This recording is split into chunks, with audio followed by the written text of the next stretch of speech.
What's up guys, thanks for tuning back into the channel. So today I'm going to be going over the mods that actually work for modifying the N63 motor.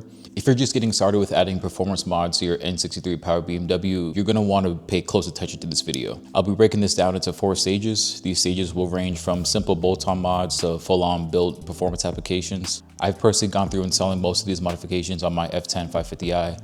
So this is information that I've gathered over the 4 years of my ownership, and I'm just sharing it with you guys so you guys can follow the same build if you'd like. Before we get to the first stage, I want to make sure I make a couple things clear.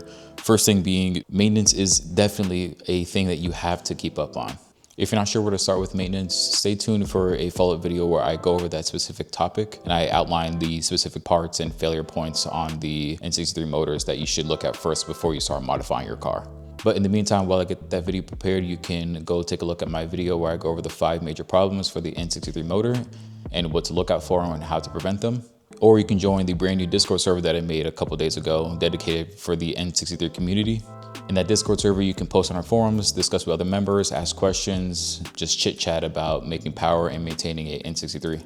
All right, let's start with stage 1. So stage 1, you're kind of focusing on foundational mods like basic tuning, increasing the reliability a little bit and getting a little bit more sound out of your N63. But the first mod is going to be a tune from boot mode or BM3.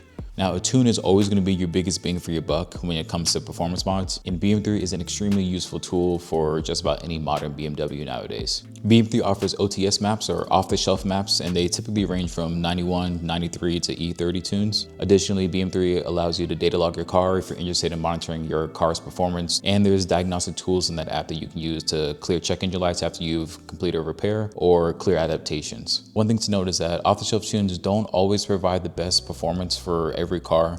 They're just generic tunes that will work for your car, but it's not going to be the best performance because it's not taking into account your current mods, ambient conditions, all that stuff is not taken into consideration. Off-the-shelf tunes are definitely a great starting point, but if you're really looking for power, a custom tune is the way to go. If you have the original N63, you can't tune your car through BM3 or any other custom flash tune without getting it unlocked. So your options are a little limited, but there are still a few companies that still tune for that motor. All right, the next mod in this category is going to be an air intake. With an air intake, you'll pick up a few more horsepower and some pretty nice air induction sounds depending on your setup. You should be good to run an intake without a tune, especially if an intake is just your only mod, then yeah, you should be fine. Either way, I'd still recommend getting one, at least a stage 1 off-the-shelf tune from BM3. There are various forms of intake systems on the market right now. I personally recommend the front mounted intake setup where the front filters are poking out of the grille on the front bumper. It is the best location to get actually true cold air from. Putting an exposed intake inside the engine bay, especially in an N63, is just not a good idea, and you're better off just using the stock airbox. In one of my recent videos, I actually showcased a complete guide on how to create a custom air intake. And in that video, I have a guide where you can support the channel and download a PDF that goes over every part that you'll need, every step that you'll need to take, and every consideration that you'll need to take into account if you're going to make a custom intake for your N63. The last mod for stage 1 is actually going to be your spark plugs. The spark plugs that you're going to want to go for are the NGK 97506 spark plugs, otherwise known as like one step colder spark plugs. They're a very popular upgrade for most BMWs because they're pretty much necessary once you start going for more boost. The issue is with the stock spark plugs, they're not able to run high boost, which will lead to misfire codes and just overall just rough engine running. If you do upgrade to the NGK spark plugs, you're going to need to gap them to 0.020 or to 0.022. If you're within that range, then you should be just fine. If you're getting a custom tune, then your tuner may have a say in that and you should listen to your tuner instead.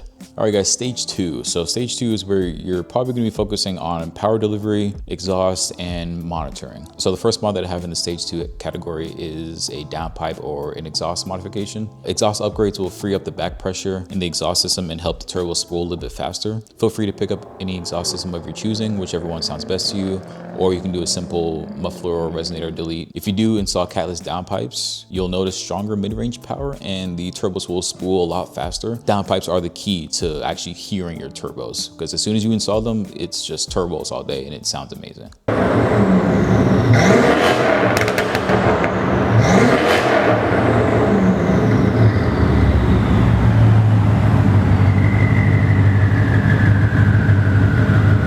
All right, next is a custom tune. So custom tunes are going to be your best option when it comes to flash tuning. Now, like I said earlier, off-the-shelf tunes are good, but they're not the best for your specific application. Custom flash tune takes into consideration of the current performance mods, your location in your region, is it hot, is it cold, and your elevation, and it will always perform better than an off-the-shelf tune. There's no question about it. The process of getting a custom tune is a little lengthy though. In my experience with getting custom tunes, I had to data log multiple times and send off those logs to my tuner. From there, they'll go ahead and review the log and make any adjustments as needed, and then send over another revision. With that new revision, you data log again, send it over. So you go through that back and forth for a while until the tuner believes that your car is performing as it should, and then that'll be your last revision. I have a custom tune from Baskey's B-Works and have been tuned by them for nearly 2, maybe 3 years now. So far, no complaints. Mark Baskey is a phenomenal person, especially when it comes to tuning. He definitely knows his stuff. Just an FYI, Mark does not tune for the N63, only for the TU versions of the N63 and S63 motors. But if you're interested in getting a tune for a discounted price, you can use my code novus50 on baskeysbworks.com, and you can get $50 off your order of any products on that website. If you're tuning the engine, you're gonna want to also tune the transmission as well. And with the engine tune, you're increasing the amount of power that you're pushing through your transmission, so your transmission needs to be able to understand how to handle that power efficiently.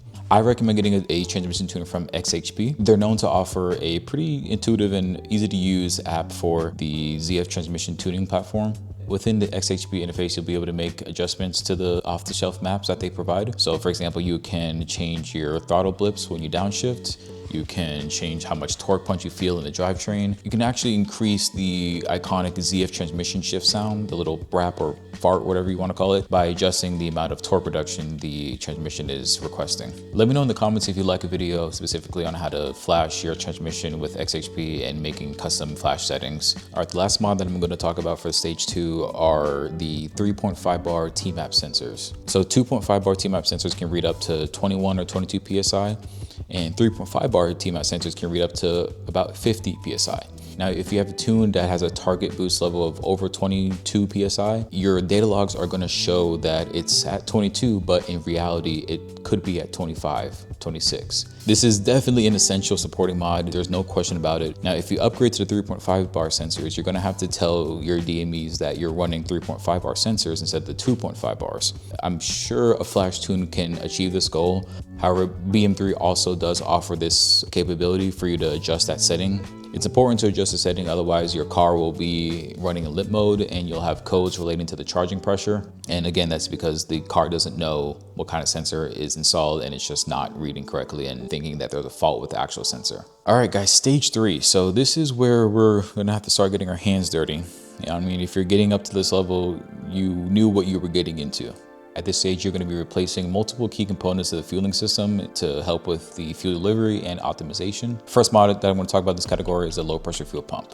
Now, the stock low pressure fuel pump won't hold up for long, especially if you're pushing more boost. You can expect these to max out around 27 PSI of boost. That's where I was at when I started to see that my low pressure fuel pump was starting to lag behind. I went with Walbro's 525 low pressure fuel pump, otherwise known as the Hellcat low pressure fuel pump. Since I installed that in 2023, I haven't had any issues with fuel delivery. Next on the list is an ethanol mix. Using E85 will boost your octane rating that normal pump 91 and 93 gas can't obtain. If your fueling system is stock, you can expect to run up to E30 comfortably, but if you go further towards like E40 and up, then you're gonna have some fueling issues and you're gonna need to upgrade pretty much the entire fueling system. Now, in order to run an ethanol mix, there are 2 very important mods that you have to do. The first mod that you're gonna need is a off-the-shelf or custom tune that's configured for your specific ethanol mix. Second being a flex fuel sensor. Now, a flex fuel sensor is important because you need to be able to understand the amount of ethanol that's in your fuel tank and your fuel lines. If you don't know the ethanol mix in your engine, you may be running too low or too high, and that may cause a complete engine failure. I recently made a sponsored video for Fuelit's N63 TU Flex Fuel Kit, and I've been using their products for pretty much nearly the entire ownership of this car, and I'm recommending them to you guys because I trust their products. The next mod I'm going to talk about are injector upgrades. When you get to a certain boost level in ethanol mixture, the stock EU6 injectors are not going to be able to keep up. So the solution is to upgrade to EU5 injectors. They flow about 20% more fuel than the stock EU6 injectors do. Now with this mod, your miles per gallon will likely decrease because again, you're squirting more fuel, and your emissions, so like the smell of your car, especially if you have catalyst downpipes, will be more prominent. But if the goal is power, then who cares? Now, the next part that you should upgrade are the high pressure fuel pumps. Now, we've already talked about the low pressure fuel pumps and the injectors. The high pressure fuel pump is like the final piece of the equation to be able to upgrade your entire fueling system and run high boost and high ethanol. Again, it's another fueling system that you'll have to upgrade for the exact same reason. It just can't keep up. And one thing about this, and I'm telling you this based on my experience, I'm using stock fuel pumps right now, and I'm running around 26, 27 PSI on an E40 tune. So far, I've been fine. I'm pretty sure that's only because I've recently replaced my high pressure fuel pumps. So if you have a set of new high pressure fuel pumps, you should be okay. Either way, I do want to encourage the F90 high pressure fuel pump upgrade. That's something I need to do as well for my car. The F90 fuel pumps are the fuel pumps that are found on the F90 M5s. The last mod that we're going to talk about for stage 3 are upgraded turbos. Now, this is where you're really going to start making a lot more power. All the mods that we did before are pretty much to help us get to this point where we're able to just drop in a set of upgraded turbos. Our fuel system is completely upgraded, so we're giving it the best possible scenario for it to just perform extremely well. Now for our motors, there's a bunch of options that you have for upgrading the turbos. You have Schwenk, which is the one that I went with. You have Pure turbos. Vargas is another one. N63 Intake also has a set of hyper turbos that you can get from their website. I personally have been using Schwenk's N63 M-Spec turbos. So far, no issues, and it's about to be 3 years and a couple months with these turbos. From my experience, I recommend them. All right, last mod of stage 3, water methanol injection. Meth injection helps reduce the air intake temperatures of your car pretty significantly. It's extremely beneficial when you're running or racing your car in the summer months, especially if you live in a hotter area. I currently don't have a meth injection kit set up, but I know that I need to. Right now it's November and the temperatures are starting to come back down, so I should be good for the winter season, but by next summer, I definitely should get a meth injection kit installed. This mod is pretty complex because it requires you to have a custom set of charge pipes where there's a inlet port attached to them to inject the actual water methanol. And you're gonna need a meth injection controller. You need a reservoir or a tank to put in the trunk. Thankfully, Vastly Speedworks sells a water methanol injection kit on their website. As a reminder, you can still use my code novus50 for $50 off your purchase. All right, guys, stage 4. Stage 4 is going to be quick. If you've done all the mods that I've listed before, then at this point, you're really pushing the stock internals. Stage 4 to me is built motor and transmission, because at some point, both will go. I mean, yeah, this is what happens when you have a car that's stock from the factory, like 400, 450 horsepower. You add 200, 300, 400 more horsepower to it. It's just not designed to handle that power. Depending on the version of your N63, the stock internals are only good up to like 650 to 900 wheel horsepower. But yeah, stage 4 is for big boy stuff. I'm not at stage 4 yet, but I would like to be. That'd be cool, having a built motor N63 TU. All right, guys, so here's how I would order these mods if I was a person that got an N63 powered BMW and I'm trying to get into modding. First, I'm gonna do my maintenance. Secondly, a BM3 OTS tune, then downpipes and exhaust modifications, an XHP transmission tune, air intake, 3.5 bar T-map sensors, custom tune, whether it be E30, E40, just some custom tune, turbo upgrade, then my fueling system upgrades. I'll put this all into one. So a low pressure fuel pump, high pressure fuel pump, and ejectors. Water methanol injection to keep those air intake temperatures down. And then lastly, building the motor or transmission. All right, guys, that's it for the video. Let me know what you're gonna be doing first to your car or what mod you're planning on doing next. If you're interested in asking me or the N63 community questions about modifications and maintenance, you can go ahead and join our Discord server that I made a couple days ago. I'll leave a server invite link in the description below. Thank you guys so much for watching the video. I hope that this was helpful. That's all I'm here for, is just to help you guys and the N63 community out. But yeah, guys, thank you so much for watching and sticking around to the end of the video. Hope you guys have a great day, and I'll see you in the next one.